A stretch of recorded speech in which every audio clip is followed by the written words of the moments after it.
Hello, everyone, and welcome to English Pod. My name is Marco. My name is Catherine, and today we have a very technical, very advanced lesson for you.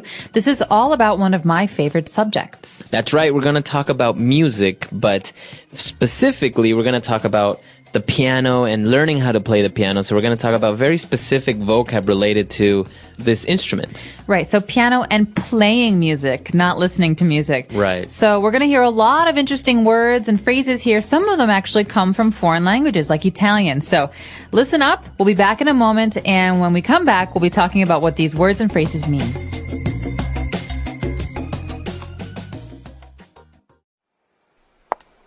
Hi, Cody. How did practicing go this week?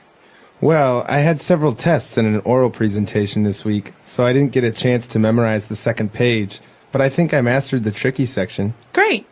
Warm up with some scales and arpeggios first. Good.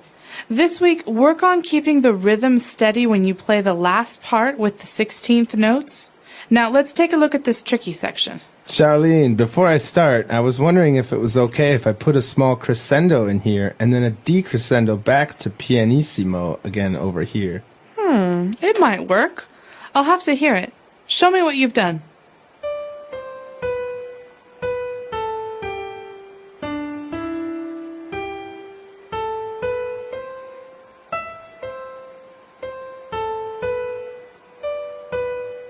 Not bad.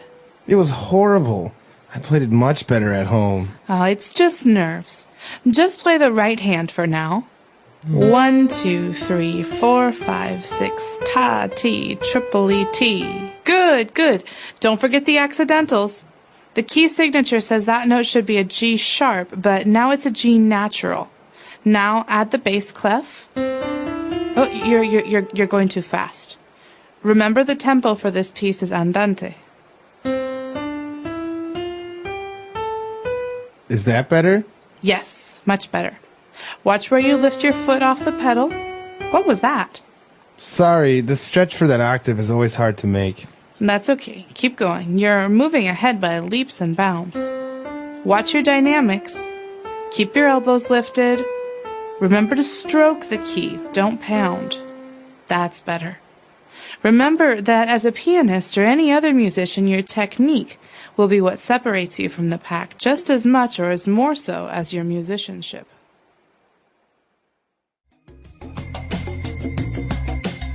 All right, we're back. So you probably noticed that there are a lot of ways to describe certain aspects of playing the piano. They talked about scales and all that stuff. So why don't we take a deeper look at this vocab in Language Takeaway Part 1. Language takeaway. Okay, so the first part of the lesson is the warm-up. That's when we, start to get our fingers moving and really stretch out. This is an important part of any musician's routine because it's also a way to practice some very basic, very fundamental things. For the first of which is a scale. Okay, so actually Cody started warming up with some scales. So what exactly are scales? Well, basically, there are different musical notes. Some people know them as do, re, mi, fa, sol, la, ti, do. Some people call them C, D, E, F, G, A, B, C. But each of those and many others have scales, so that's 8 notes together. Okay. So basically, when you're playing scales, you're just playing a sequence of these 8 notes. Right, going up or down. Okay, to warm up. And what about an arpeggio? I think this is Italian, right? Definitely. Arpeggio is another kind of warm-up where you're not playing every single note, you're playing some notes in a scale. All right, so da-da-da-da-da-da-da. Okay. That's an arpeggio. Okay, very good. So, and as you said, these are usually for warm-ups, right? Yeah, they're also very important because they come into play later when you're talking about the key that a song or a piece of music is in. So this helps you memorize the key that some music is in. Okay, very good. So I think related to this is the rhythm of the piece that you're playing. That's right. So rhythm is really important. Some people can even say, he's got rhythm or they have rhythm. It's a way to describe the beat of a kind of music. So sometimes it has to do with how fast or how slow something is. Other times it has to do with the way that the notes work together. For example, a steady beat would be 1, 2, 3, 4. 1, 2, 3, 4. This is a complicated beat. It goes ta, ti, tripoli, ta, ti, tripoli. So this is a very difficult kind of rhythm. Okay, so the rhythm is just it gives you the how fast, how slow it is, and I guess if you can take a look at notes and you can play it in many different rhythms, but not necessarily they're going to sound correct. Right. And actually, it's interesting. In English, we also have a group of instruments that are called rhythm instruments. So this would be like the drums. Okay, so it gives the beat. Yes. Very good. And, well, moving on, I think some other Italian words popped up in here when they talked about crescendo and decrescendo.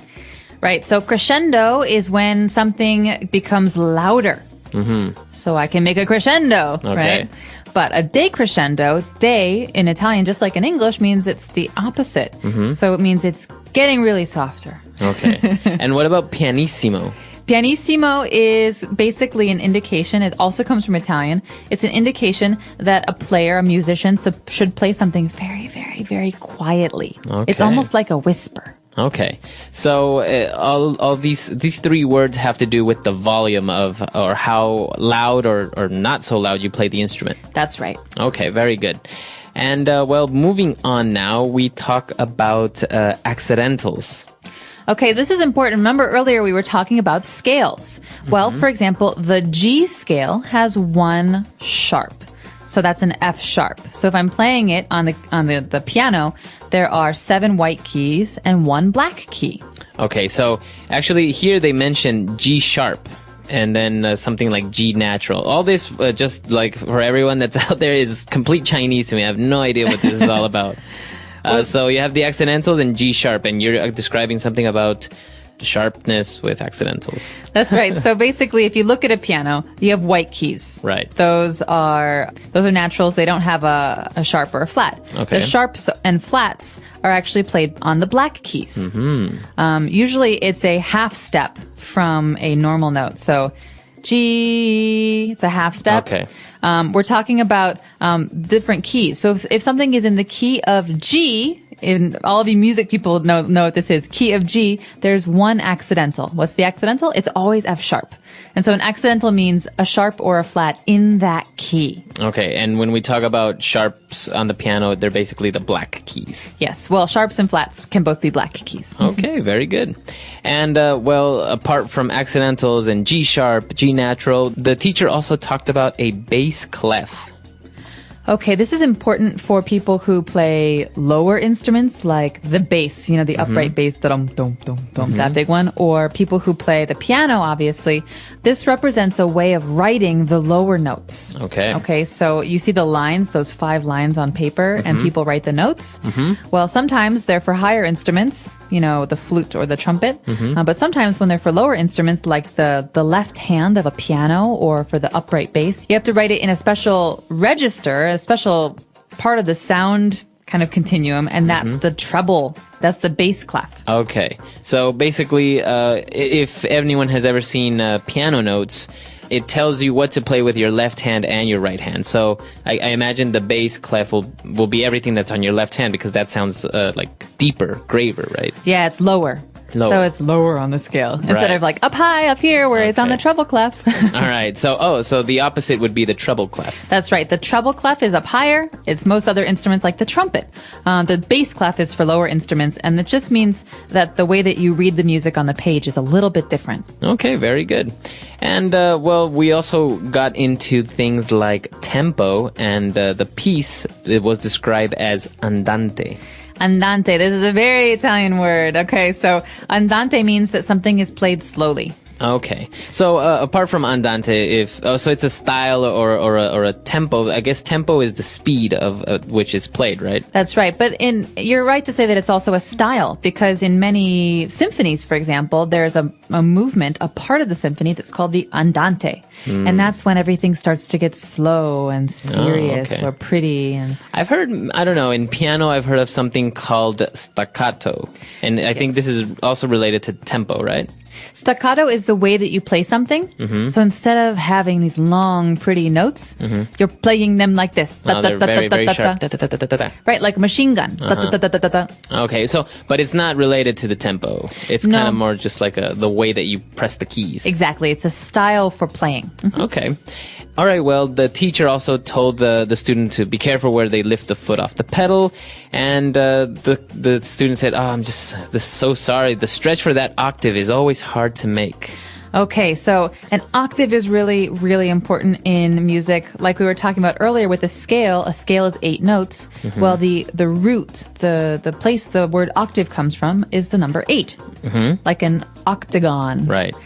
So octave means 8 notes together, or like low C, high C, that's an octave. Okay. So think about the piano. When you're putting your fingers on the keys, covering 8 keys means you have to stretch your thumb and your pinky out really, really far. And so he's saying, sorry, it's hard for me to do this because the octave, that stretch is really hard for my hand. Right. Okay. So this is different from an eighth, right?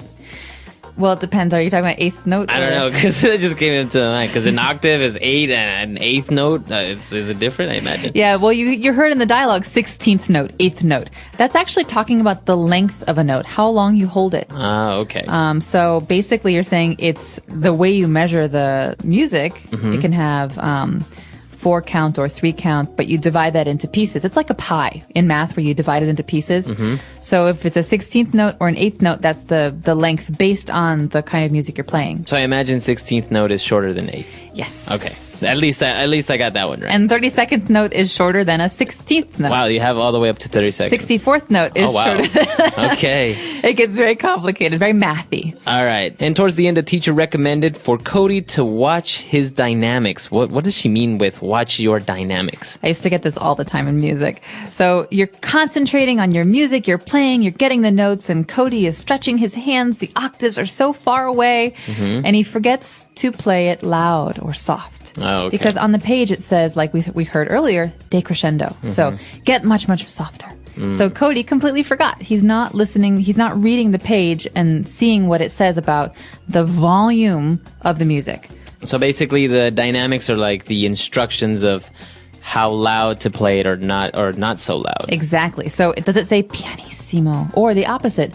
Does it say forte? And it'll actually say this on the notes. Yes. In forte, it'll say that. F-O-R-T-E, or sometimes just F. Oh, okay. So P is piano. That means, like we said earlier, quiet. Pianissimo is P-P-P. It's very, very quiet. F is forte, loud. Okay, so I think, if anyone out there plays an instrument, you can relate and you can maybe know about these things that you may know it in your original language. I know many people who play musical instruments and don't really know the technical words in their original language. I mean, things like andante and pianissimo, things like this, I think are universal, right? They're used in whatever language. Exactly. Very, very widely used. But things like the accidentals or bass clef or scales and stuff like that, I think it's obviously in different languages. For example, you know Italian, like scales or accidentals, are they? They're different. They're different, right? Yeah, they're different. All of the other words. So the instructions on the page, because music is shared all over the world, the instructions on the page are almost always in Italian, so piano, andante, or they're in German. Oh, really? Some music.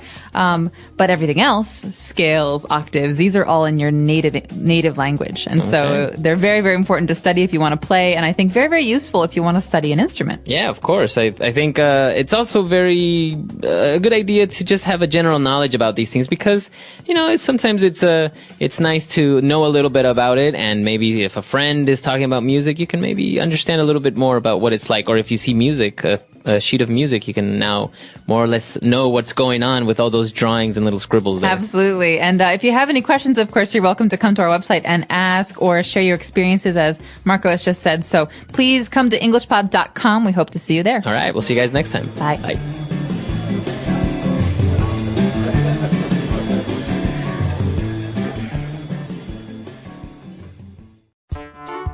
The English Pod Audio Review. Listen to the meaning, then say the vocabulary word. Requiring skill or caution. Tricky.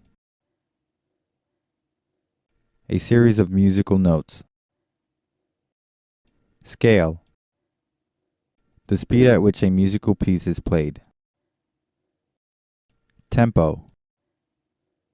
Very quickly. By leaps and bounds. The skill of performing music. Musicianship. A specific musical tone. Note. Changes in how loudly a piece of music is played. Dynamics. A button to press with fingers to produce sounds. Key. Let's try that faster. Changes in how loudly a piece of music is played. Dynamics. Requiring skill or caution. Tricky. The speed at which a musical piece is played. Tempo. Very quickly. By leaps and bounds. A series of musical notes. Scale. A button to press with fingers to produce sounds. Key. The skill of performing music. Musicianship. A specific musical tone. Note. Now say the word and hear it in a sentence. Note.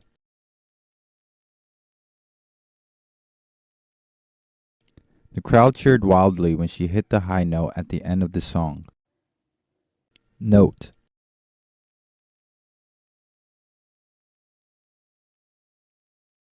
This tune represents a fluttering butterfly, so the note should be played lightly and fluidly.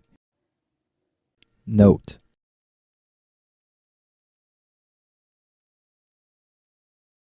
The two 16th note were followed by a quarter note and an eighth note. Tempo.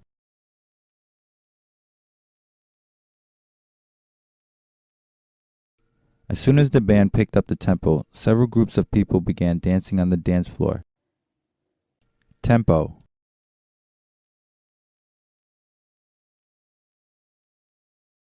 This week, I want you to practice this section at a slow tempo, hands separately. Tempo.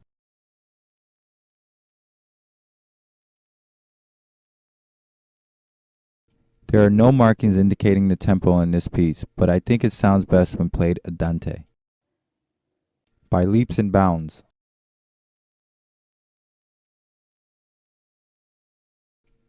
Your musicianship has been improving by leaps and bounds recently. By leaps and bounds. The value of his investments kept increasing by leaps and bounds. By leaps and bounds.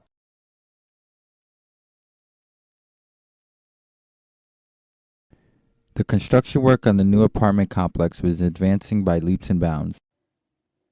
Dynamics.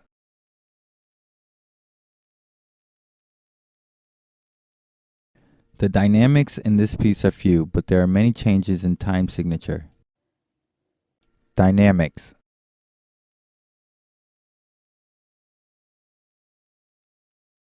Watch out for the dynamics and remember to get softer here and louder in this section. Dynamics.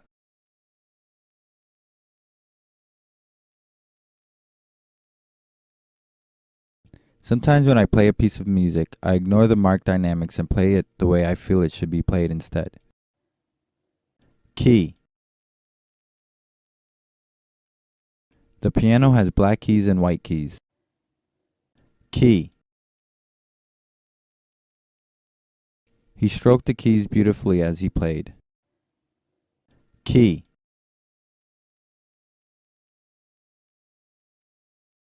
The child giggled at the sound that was made when he pressed down on the piano keys.